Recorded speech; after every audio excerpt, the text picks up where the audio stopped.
Welcome to the Space Salvi Institute podcast. I'm Andrew Petiprin, And I'm Bobby Mixa. and today we're talking about America and asking ourselves the question, is America an idea? Bobby, we are discussing this topic because of recent comments by the American Supreme Court Justice Neil Gorsuch. Neil Gorsuch has a new children's book out, which is called Heroes of 1776, The Story of the Declaration of Independence. And on the same day, I believe on the same day anyway, he gave interviews with Reason Magazine, which is a libertarian leaning right wing publication, and also with National Review, which is kind of the kind of decades old catch all Republican news source and commentary source.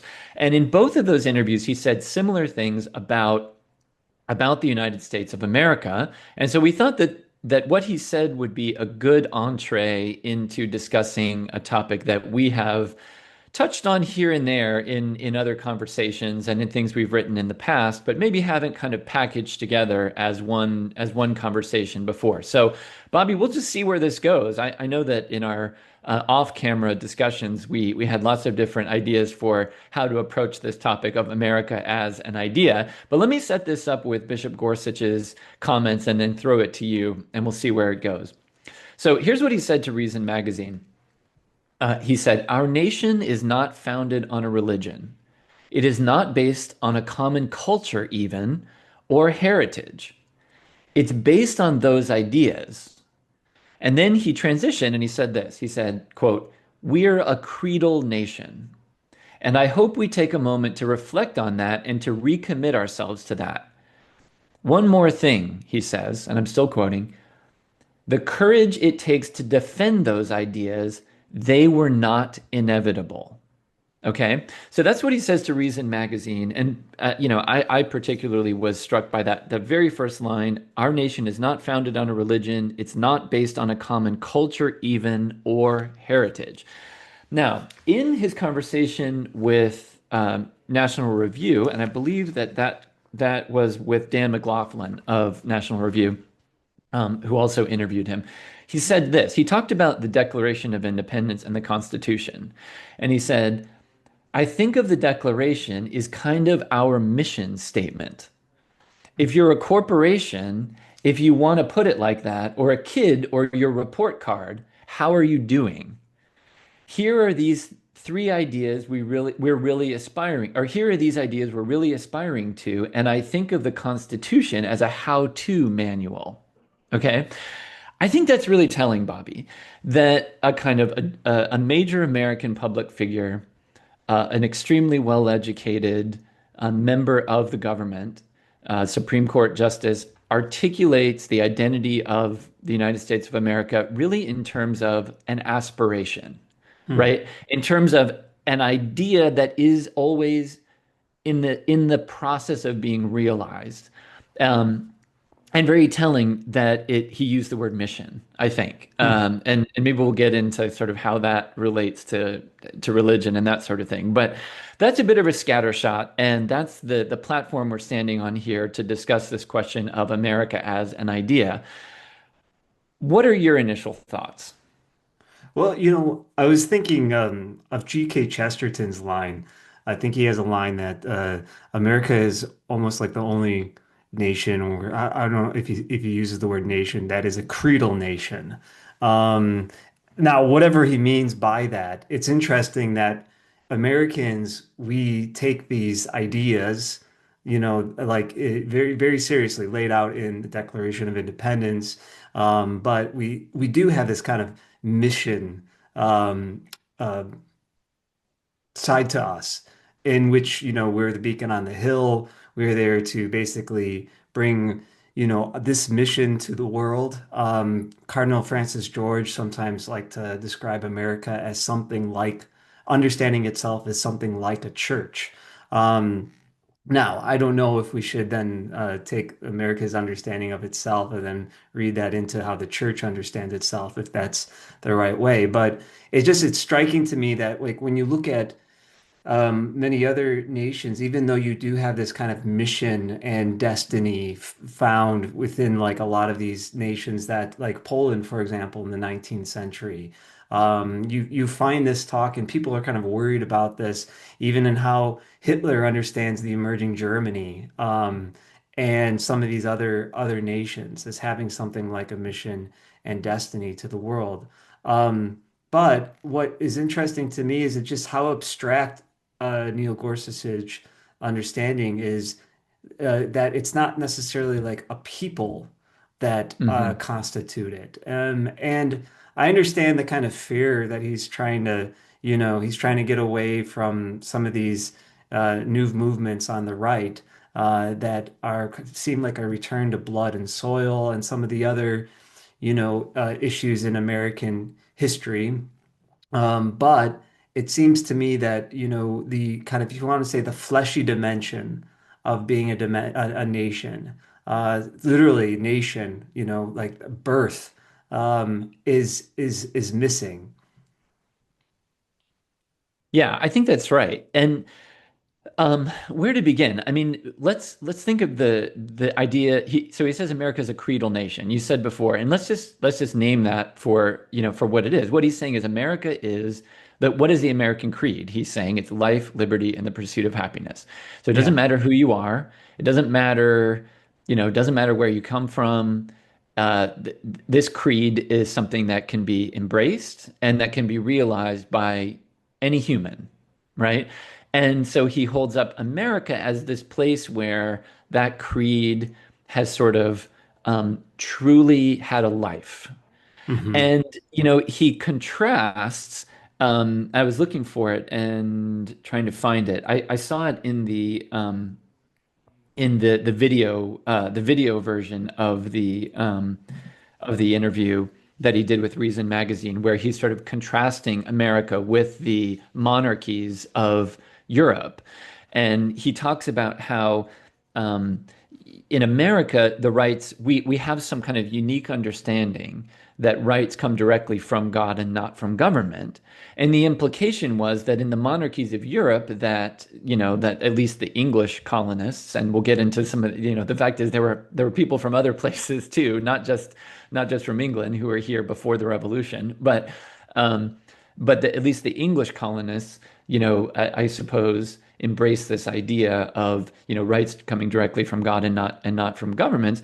That's what Gorsuch is sort of getting at, and then implying that these European monarchies more or less had no appreciation for kind of the God-givenness of I mean, maybe rights is the wrong language, I suppose, to use, but at least the kind of, in Hmm. modern Catholic parlance, the kind of dignity of humans that comes directly from God. I mean, European monarchs before the Revolutionary Age certainly were either good or bad. There were certainly some terrible ones who were very manipulative or abusive or whatever it may be. But there were also many, a great many, who ruled with Christian virtue and who understood that their subjects had a worth and a value before God that wasn't given to them by the rule of the king, right? Yeah. So I I mean, do think that there's a kind of flaw right there in Gorsuch's sort of appreciation of the American creed, even if we can mhm. agree that there is something to it. Isn't in the Middle Ages too that a lot of the kings, I mean, had to also be recognized by the people. Um, so it wasn't, just this kind of top down. Um, but and so understanding kingship merely in the 17th century categories, is just inadequate to it. But yeah, it's interesting that you have this people that are subjects of a monarchy, a monarch, which then you break off in revolution, but how they understand themselves. It's interesting. I do think there's a tension, though. I mean, I have to be honest. I think I'm a little bit sympathetic to what he's getting at, to some of the, yeah, that there's a tension. It's interesting. It just seems to me that there's no other nation that basically talks about its founding as much. I mean, it's like the Romans always focused on the founding, right? The founding was so pivotal and important. But I don't know if there's just so much debate about the founding as Americans have it. I mean, and it seems to me Right. that like that the ideas part is part of it. And I mean, I was thinking of a book, one of the famous books by Gordon S. Wood, The Radicalism of the American Revolution, that these ideas that that you just laid out transforms a whole society and how it understands itself, and it very much is. But nevertheless, even though the colonies, okay, they all unite as Americans, and it doesn't seem to me that it's just merely the idea of it that they to fight off the English, but there's just something more to it, and that's a common culture Hmm. that we've inherited. And it Yeah. just it just seems to me that like also too, I mean, I'm sure Gorsuch, and maybe he's maybe developing this a little bit more, would really emphasize the historicity, the historical aspect of where those ideas are coming from, instead of just kind of being like this kind of top down, like manifestation in time, which could have happened Hmm. like anywhere. Yeah. Yeah.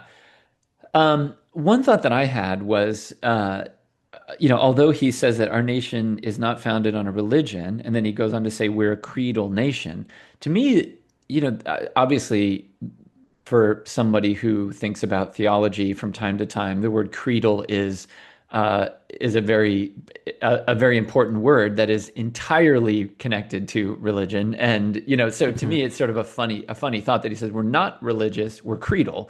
Um, Yeah, and when you go right, on YouTube and you type in creedal right. nation, it's only about the religious aspect. Right. And so then that led me to think then, well, of course we are a nation founded on a religion. It's just a religion, it's a religious, it's the religion of America, I suppose, is kind of what he's getting at. But a further thought was that to me, what the whole idea that that the idea comes before the reality Yeah. is a very Protestant idea. So in a sense, I'm thinking what he's saying is we're actually a Protestant nation, really is kind of what he's getting at. Because here's the way I think of it. Before I was Catholic, I took it completely for granted that when you think of the church, for example, that the whole idea of the church is that it's an idea that is imperfectly realized on the planet Earth. Mhm. And in a sense, like that's what I get out of Reformation thinking. So then the goal is always sort of towards the fulfillment of God's will, towards the realization of the kingdom. All these kinds of things which have become fairly common ways of talking among Protestants and especially liberal Protestants. But they also have to do with a kind of larger intellectual tradition that's going on in the early modern period. But the thing about being Catholic is that is not the way we think, at least, for example, about the church. That Hmm. the church, the modern church of today is the exact same church that came into existence in the upper room in Acts chapter 2 as the fulfillment of Israel, right? Hmm. It's real. It's not a theory.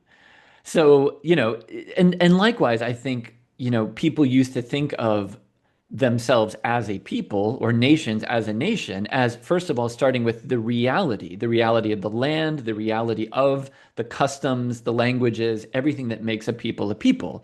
So for someone to come and say, like, a nation today isn't those things, is, I think, really, um, I don't know how to put it. I mean, there is, of course, something to it, but it is also kind of a denial of just the basic facts of life to some degree. Hmm.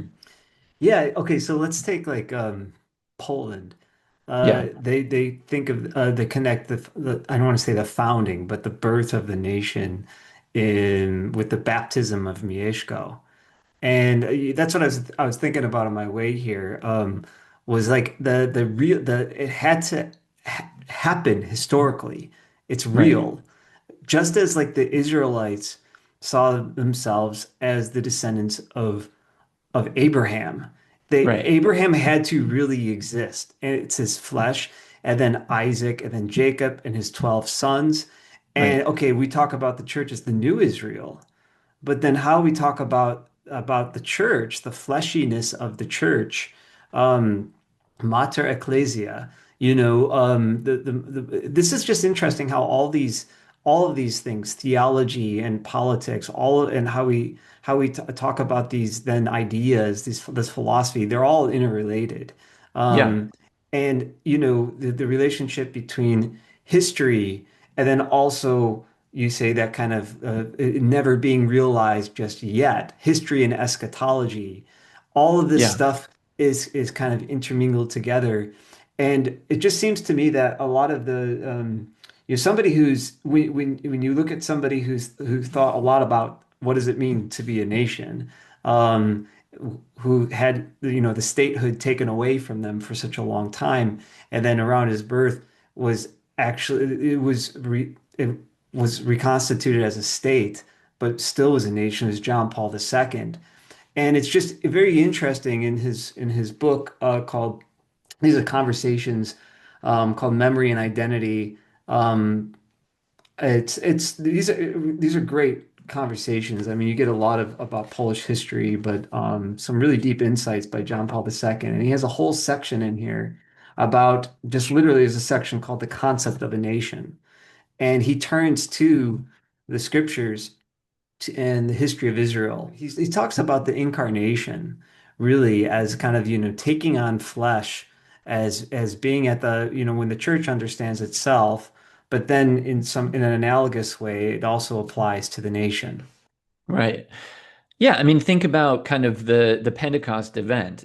People can hear in their own languages, but the message isn't that their own languages are abolished in favor of some kind of like transcendent language that undoes their identity that they already have, right? And we see kind Yeah. of the beauty of the kind of evangelistic efforts of the church through the centuries is precisely attaching to the culture and to the heritage of the people themselves. Yeah. Yes, to impart upon them something that is unifying above the level of national identity. Yes, absolutely, but not abolishing that.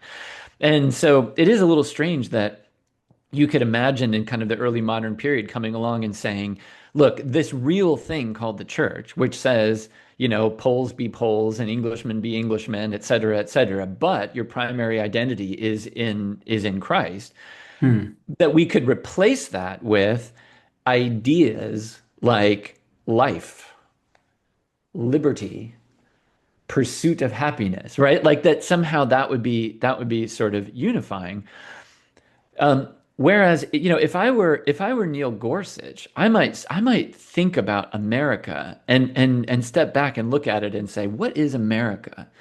Is it ideas that are in pursuit of being realized and imperfectly, which is why, I need to write this little book for children, which is great, by the way. That's fine. Write little books for children, teaching them civics. That's fine. But like, I might step back beyond that and say, okay, what is America? First of all, it's a land. There were people, there were different, all kinds of different tribes here. And then Europeans came here. The Spanish came here. The French came here. And they came here very much with a mission, right? To talk about, the mission. They came very much with a mission as Catholics. In many cases, they intermarried, interbred. Certainly, that was the case in Mexico, right? The French explorers, these great figures like Jacques Marquette, he comes to the Midwest of the country and has all these interactions with tribes and all this sort of thing. He meets the great Mississippi River and names it the River of the Immaculate Conception in 1673. Hmm.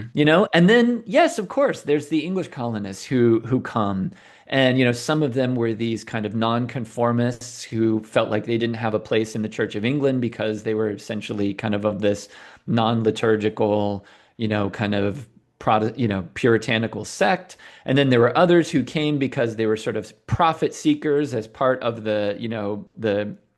um, like various kind of British imperial ventures. And like, so there are all these people.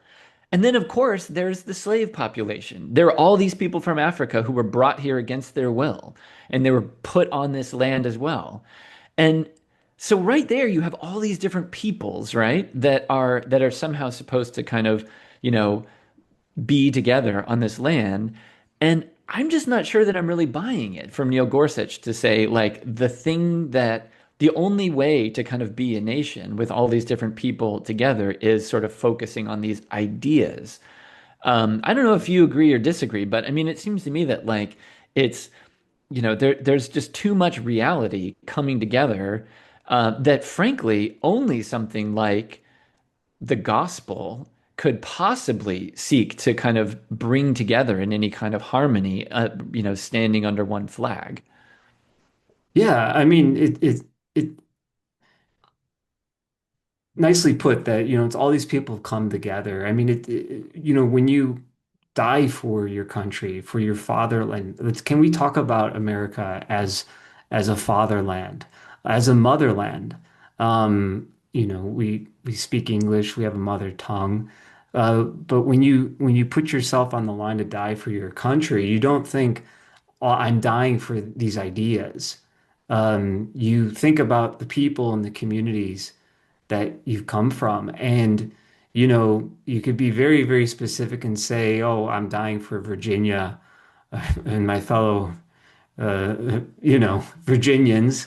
Or, even Chicago kind of has a little bit of a kind of city-state mentality of I'm dying for the of Chicago. At least that's how I sometimes identify myself as being related to Chicago first and foremost. But uh, yeah, there's people there. I'm thinking back to JD Vance always was, I mean, I think he brings up this creedal nation thing when he's talking about this, but he when he proposed to his wife, he said that he doesn't really have anything to give her but a little, in the cemetery where his ancestors are buried. I think there's a lot there for him.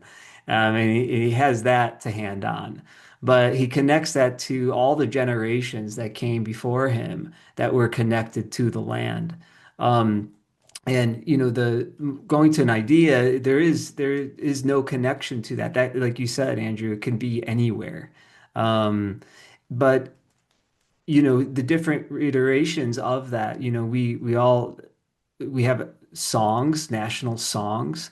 We have a sports. I mean, what would happen if all of that stuff was just taken away, but the ideas were still there?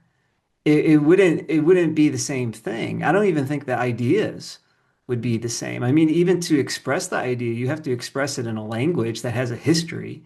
Okay, Right. and it just seems to me so abstract that it doesn't. It's truly an enlightenment um, thing to say that you could. And I'd like to explain. Maybe Andrew, maybe you can develop this a little bit more. But you mentioned that Neil Gorsuch was Catholic Hmm. and then became a Protestant. Yeah. And I don't really have a very good understand. I always feel like when I'm talking about Protestant theology, I'm always inadequate in that because you get these stereotypes of what it's about, and then a Protestant always corrects you and says, "Okay, that's actually not what we mean." But Well, there's no such it, thing as Protestant theology. I mean, that's the kind of the kicker. The one unifying force in Protestantism is the principle of not Roman Catholic. So, yes. it depends on whom you ask and what you ask. But I interrupted you. Go ahead. But okay, so this is interesting because Marco Rubio the last couple of days had this big address again on the West and the history of the West, and he gets into, the Catholic history of America. And it's just interesting for a Catholic in America, like what does it mean to be an American Catholic? Or, you know, I don't know if it's a better way of saying a Catholic American. Okay. And this is something that, still many theologians debate. Um, I studied under David L. Schindler, and he had some big problems with some neoconservative, whatever that term neoconservative means today. but some people that were connected to the founding of First Things and how they talked about the what was it, the Catholic moment of the 1990s. It was like this kind of like finally Catholics have arrived and America is going to put away its kind of anti-Catholic past. And the Catholics are now seating in all the kind of halls of power. And there's this kind of reconciliation of America and Thomas Aquinas. And I'm not sure, like, what scholars think of that today.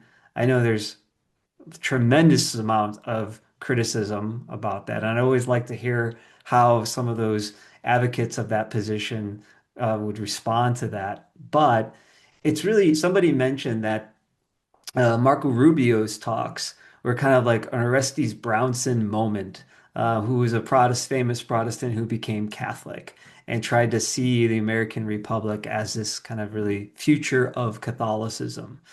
So it's just I don't know how much I buy of like kind of Marco Rubio's telling of the West and Catholicism in America, but I'm not like against it. But I think that keeping this tension there is really really important.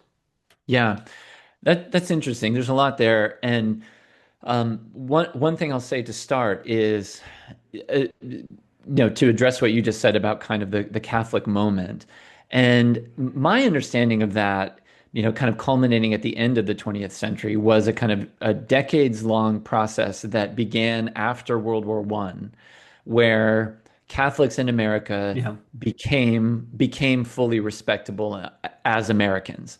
Yeah. And there are stories about how the Knights of Columbus, for example, and many Catholic bishops during World War One strongly encouraged Catholic men to serve in the armed forces. Catholics were overrepresented in the military in World War Hmm. One, and then very much so again in World War Two. And the post-war consensus in America was one of minimizing differences, and yeah, trying for a generation or two to really just like find unity in something other than religious confession, Yeah. and sort of focusing on the basics. By the late 20th century, it was just before the tide broke on questions like gay marriage and some of the other kind of major cultural questions that once again pitted Catholic belief against mainstream American views, where you have this moment where it did kind of seem like, well, maybe there is this sort of fully mainstream destiny for Catholics. I think now, a couple decades later, I don't know about that anymore. I think that the kind of contrast is becoming starker again between people who want to live as Catholics and who are in the mainstream of American thought. There are, however, still people, and I think maybe Neil Gorsuch is one of them, who hang on to this idea of some kind of unity among people of different professions of faith and different cultures, that's rooted in kind of the foundation narrative of America. The reason that I identify this as a particularly Protestant way of thinking, though, and why I think it is telling that someone like Neil Gorsuch was a Catholic. He went to Georgetown Prep in Washington, D.C. He was raised a Catholic, but then Hmm. he's married, I believe, now to an English woman whom he met when he was a British Marshall Scholar in England. And I believe the last I heard, I wrote an article about this back in 2017 when he was nominated to the Supreme Court. But last I heard, he was a practicing Episcopalian. Um, that I think in that world, the way of thinking about being a person of faith is about having an individual faith, about having a faith that governs your gives you a sense of direction within this larger American framework of life, liberty, and the pursuit of happiness.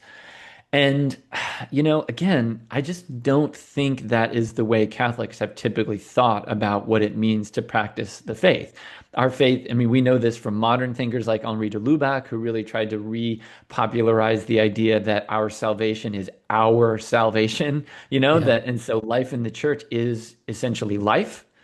Then the role, the kind of our faith necessarily is public, and that the way that we live it has to be, as much as possible within a framework where the laws of the nation and the law of God are overlapping, right? And I mean, I think there was a sense in the 20th century that maybe was possible, but I think maybe a bit less so now. So I don't really know then what Marco Rubio is getting at. I mean, I think that it's refreshing that he talks about how, he talks about Catholic masses being celebrated in kind of pre-revolutionary America, and it's really useful for people like the late what's his name, Kevin Starr, I believe is his Yeah. name, the Kevin the Starr. Yeah. historian Kevin Starr, to kind of really talk about the role of Catholics not only in pre-revolutionary America, in New England, New France, and New Spain, but their Yeah. role in the new republic, right? I think Hmm. all of that is really important. And who knows where we'll be in 100 years with all of this? Because I mean, I think Protestantism is its days are numbered, frankly. But there's a lot about the Protestant way of thinking with regard to the individual and Mm. God that has been thoroughly secularized Yeah. and kind of used now as a way of understanding identity and in as a part of this larger whole that really doesn't even have much to do anymore with a particular confession of Christianity. Yeah. I'm thinking about the Humanum, which is this online journal, Humanum Review, which is an online journal that JP2 Institute publishes. They just had a new issue out on its the topic is on the order of things. And in that, I'm just pulling it up here. There's an article by Michael Hanby, who we've had on before, and it's called "The Roots of American Disorder." But what I think is really interesting, just in light of our discussion right now about this article, is I mean he's engaging Russell Kirk and Russell Kirk's differentiation between the American Revolution and the French Revolution, but um, he argues that what has made America so successful is also what has brought about its, if you want to say,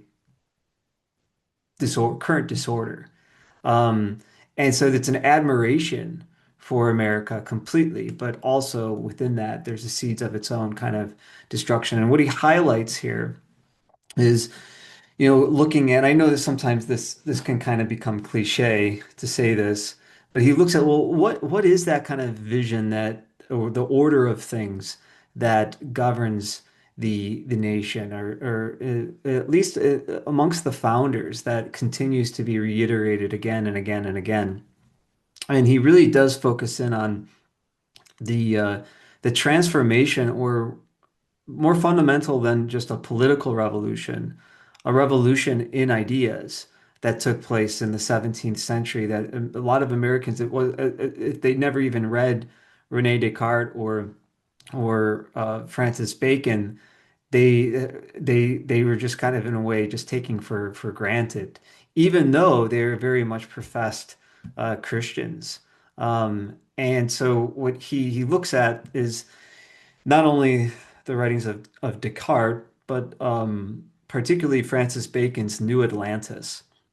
I read the New Atlantis a couple of years ago. In fact, actually interviewing Michael Hamby for this little education seminar that we had at the Word on Fire Institute.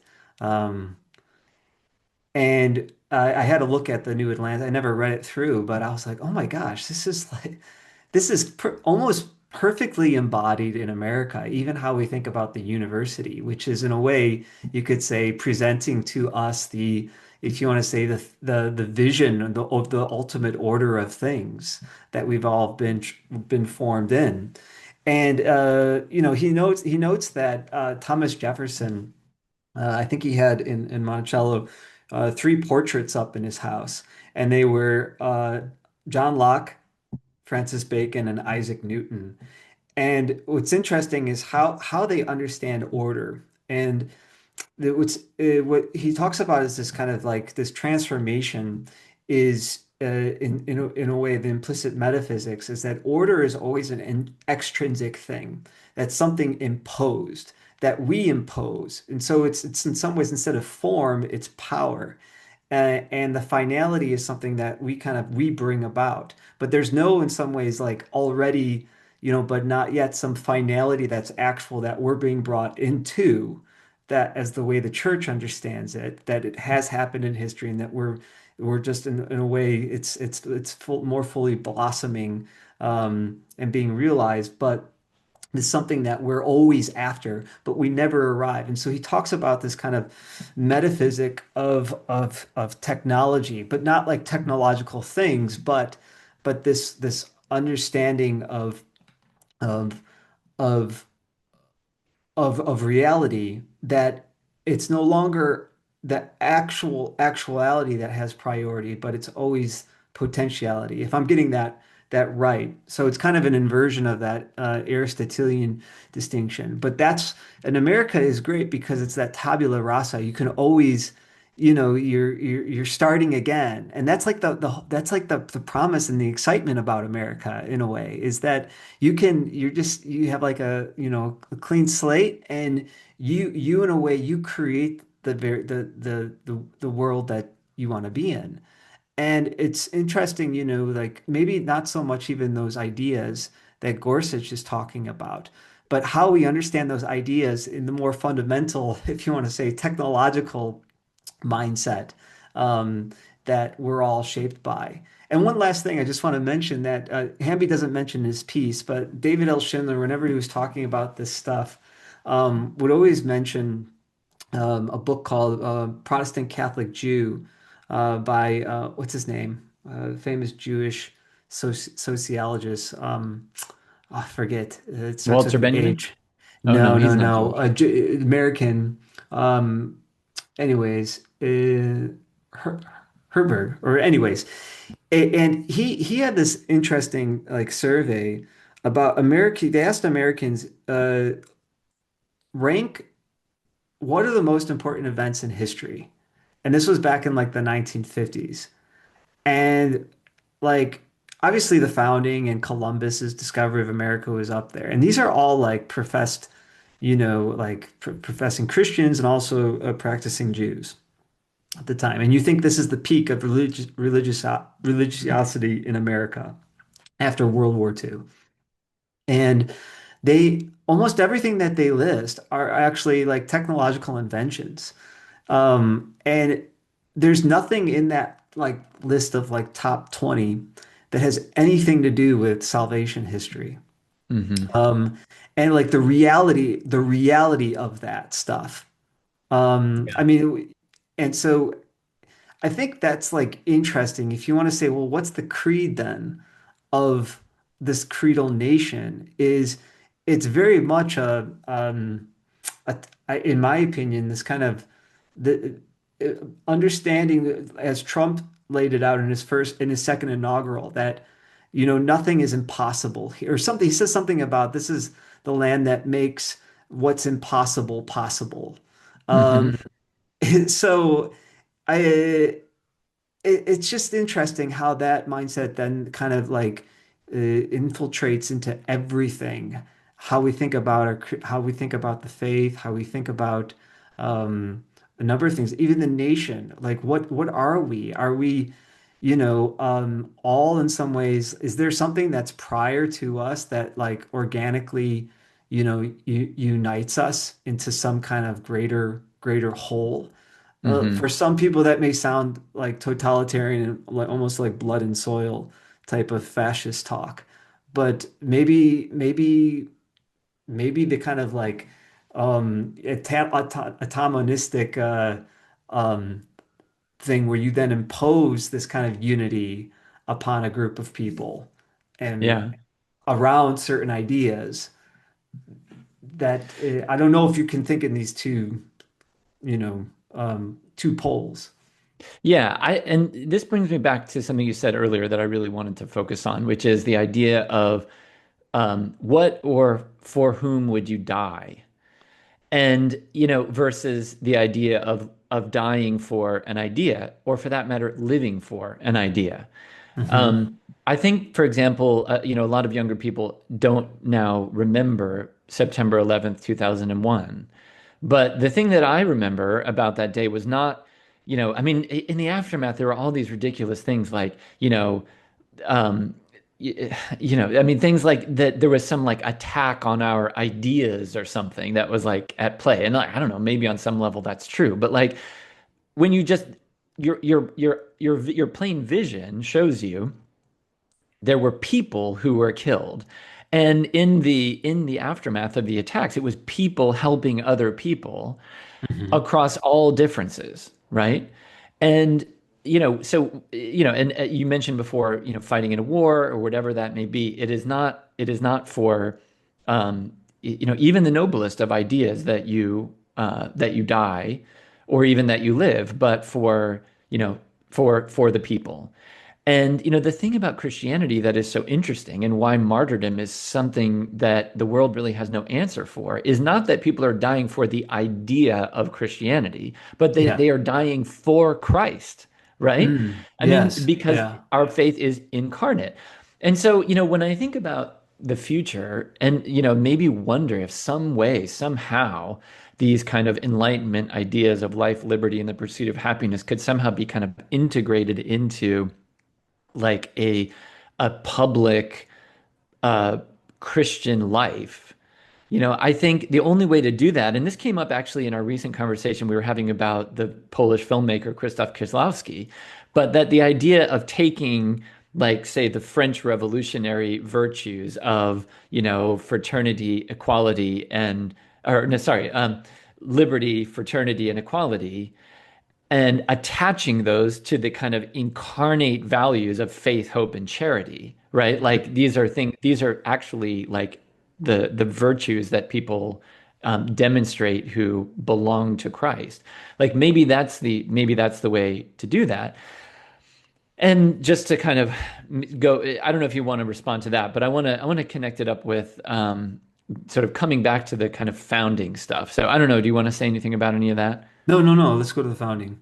Okay, let me come back to this then and say, when I saw those comments from Justice Gorsuch the other day, I immediately thought about our friend James Matthew Wilson and his great Mm. cycle of poems that he released in, I think, 2019, called the River of the Immaculate Conception, the aforementioned River of the Hmm. Immaculate Conception, which was the name that Jacques Marquette gave to the Mississippi River.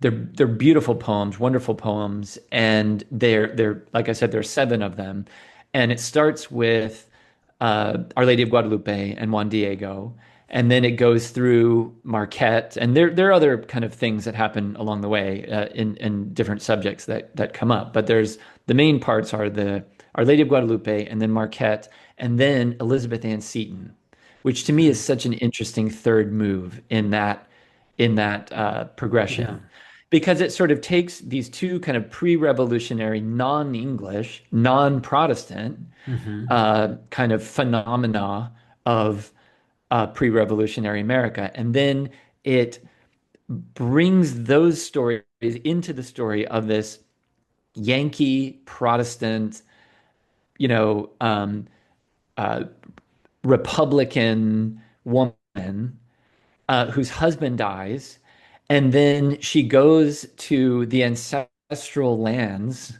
of Europe, not even the one that she's from, Yeah. Italy, Yeah. and she finds the faith there and brings it back. And it's Hmm. not to say that she's sort of like Catholicized America by herself, but she obviously represents like the kind of culmination of these other strands of um, of the old world faith in America that in some respects had been kind of officially sidelined by precisely the creed Mm. that Neil Gorsuch says we need to be kind of championing more. And let me just read to you. There's this beautiful, beautiful part and in this poem that where our friend, again, our friend James Matthew Wilson, he writes, he writes about Elizabeth Ann Seton's husband's death. And then he says this: Elizabeth passed from that prison into a Florentine chapel's dark, within whose depths the altar gold glistened with every taper's spark. And seeing the rich and poor at prayer, she knew this was God's holy ark. And all her life she gave to it, sent forth from stillness into deed, to mother those who had no mother, and teach the poor to pray and read. Sent out as Mother Seton now, to plant her country with faith's seed.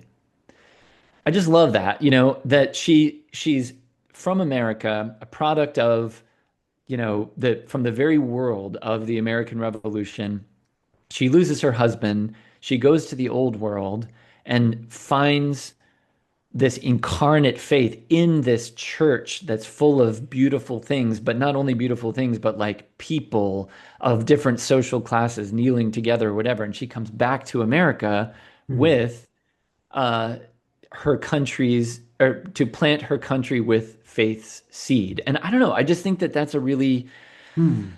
a really hopeful vision of the prospect of an American society where the creed that Justice Gorsuch is talking about can be sort of like reclaimed or like kind of like fed back through the mill Mm. of a kind of old world, for lack of a better word, Catholic framework, you know? Well, you know what stood out to me when you were reading that was from stillness to deed. Yeah, Like the deed. the Right. deed part is Yeah. I was looking the other day at John Paul II's Person and Act, and man, is that a difficult text. But it's a reflection on action, you know, Hmm. like the fact that we as human, the human act, and that we change the world through our actions. And you think about like the way like even Irenaeus talks about the Son and the Spirit is like God's two hands kind of acting, immersing into the clay and shaping it, okay, and changing things. It seems to me that like that action is in many respects against the, if you want to say, just living in the realm of ideas and whatever the ideals that Yeah. are talked about here. Because once you talk about action, you also include history, you Yeah. you include particulars, um, Yeah, and another way to think about this, like sort of building on this, is a point that I wanted to make about creeds. And so, if you're going to say that something's Mhm. creedal, Yeah. from a kind of like from the perspective that I think Gorsuch is coming from, and maybe from a kind of Protestant perspective too, I think the word creed has a prescriptive meaning, right? But I think from a Catholic perspective, it's descriptive. So to say Mm. that we're a creedal people as a descriptive is fine. That's perfectly fine, right? Yeah. But to say this is our creed and let's just not the way human beings really work. Yeah. And that's why I think like um obviously the American project is not the same as the Bolshevik Revolution or something. They're polar opposites, but in a sense, they are kind of flip sides of the same coin in the sense that it's, trying to apply ideas to societies, right? Mhm. I'm probably going to get in trouble from for saying that, but I mean, I guess I'm trying to say that they're very, very different things, very, very different systems, but at the same time, sort of the idea of applying theories to practice, right? Rather than, it's about potentiality first and act after. It's just interesting to me that we are always talking about the idea of America. And I understand that we are a nation which everybody people want to come and we assimilate people, but we have to we graft them onto something, becoming a people. I think is important here. Taking it, which includes like a language, which includes like an artistic tradition, which includes, you think about a whole patrimony that we inherit. And a patrimony isn't just ideas, but they're very much incarnate things. And we can think about our founding fathers. And also our mothers, you think about just the kind of that we are connected to a specific people, specific land who, yes, they've realized a certain vision and have founded a country that has certain ideals. Yes, that's all important, and I don't think like we should like discredit just the creedal part that he's talking about. Yeah. It's all important, but I think it has to be undergirded by something else as well. And I think actually when you listen to JD Vance talk about this, he does that. So it's like kind of like a both and that we have to uphold here. Yeah, and I think you mentioned First Things before, and kind of the sort of founding momentum of First Things, has sometimes been kind of smeared, I suppose, as kind of neocon or something like that. Maybe that's true. I mean, it was a different time, Yeah, what but I does will neocon say, mean? Yeah. yeah, I mean, whatever that means. But I will say, I do think like First Things, I do want to commend them now. I think they do a pretty good job at navigating these waters of Oh kind yeah. of American life and these American ideas and putting them in dialogue with not only aspects of Christian theology, but kind of a large, trying to paint a picture of a kind of a larger picture of public life as a Christian. Yeah. And I think that Rusty Reno, who's the current editor Mhm. of longtime editor of First Things, does a really good job of that. I think that he's a very patriotic American and also somebody who really doesn't I mean, I don't want to mischaracterize him or whatever, but just my reading of his work, which I've always enjoyed. I mean, he wrote a book called Oh.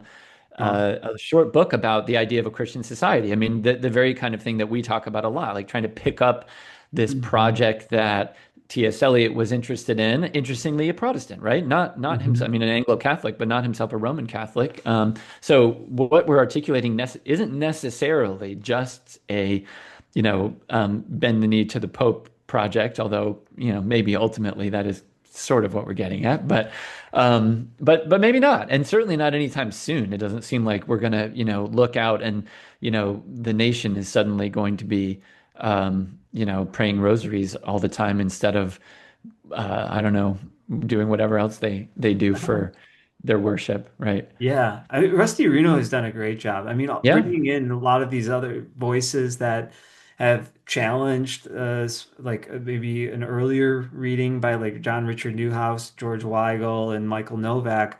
But he has really, I think, done a good job, and specifically of challenging this kind of, philosophy encapsulated in like Karl Popper's open society and its enemies. His book called The Return of the Strong Gods. I think he does a good Yeah. job of looking into that. And a lot of his recent articles, specifically, I think on some of he has a good article on, I think he covers Marco Rubio's address. He's also like, he has a good, I think, review of a book by Alex Karp, I think is his name, Palantir's CEO, on the Hmm. technological republic. So looking again at like who are we as a nation, um, which is, I mean, it's really interesting when you get into that book, which is in a way, I mean, if you think I'm scattered brain, that book is like all over the place. But what's really, I think, like he talks about the technological republic, which is quite interesting. That's kind of the Yeah. unifying thread.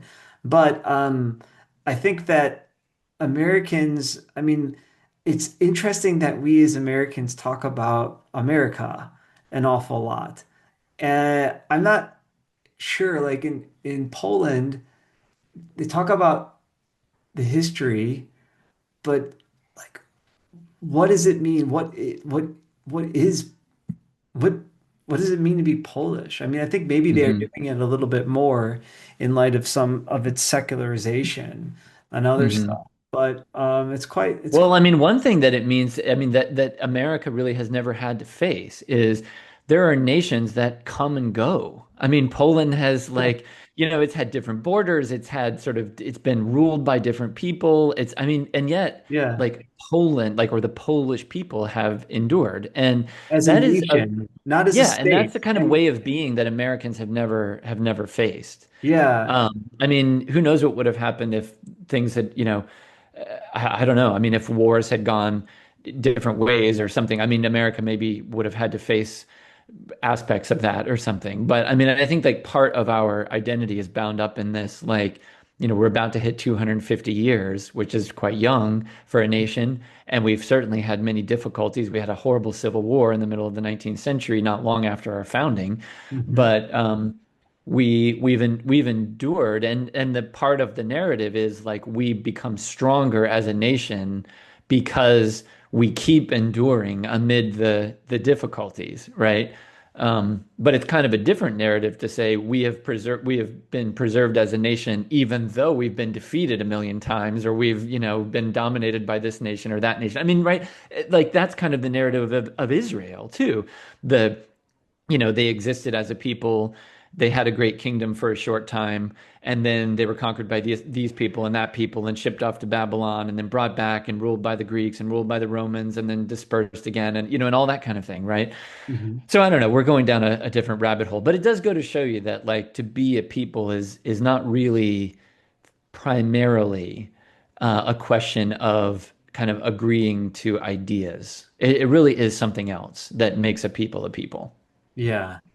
And I encourage more reflection. I'm gonna have to think about this. About Abraham and Isaac and and the descendants of Abraham. And then also kind of the spiritual Hmm. understanding of that in the new Israel. Yeah. Um, I think this is reflecting on that is super important. I know that a lot of the national conservatives united under I forget his name, but the a Jewish thinker. Um, it's interesting that he's looking at the scriptures for trying to understand Hmm. kind of a political theology and about tribes and nations and all of that. But Right. it's quite interesting that you know yeah, no, I just encourage everybody to kind of look at that stuff. It's the scriptures and how do we think about this stuff. I mean, even the way that America understands itself in these, if you want to say, kind of as something kind of like a church, is quite fascinating. It's Yeah. Yeah. Well, on that note, Bobby, I think we've had a good discussion about this pretty fraught topic. I mean, one of the things that we've tried to make clear to our listeners and our viewers in the past is that we are patriotic Americans. We are proud to be Americans. We love our country very much. We also see our country as part of the West, and that is an idea of a sort. But we have tended to articulate that idea as being the way of talking about Christian identity and sort of the culture that flows from that identity over the centuries, um, not only on the continent that today is called Europe, but among the peoples who have spread throughout the world from that place, bearing not only their faith, but their cultural artifacts with them as well. And we're not ashamed to kind of say, at least I'm not here in this conversation that we're having today, that, one of my concerns about Gorsuch's comments is creating too sharp a separation between kind of the new thing of America, which is quite a new thing. I'm not trying to say that it isn't, but that it is obviously not from nowhere, right? It is not a kind of, you know, um,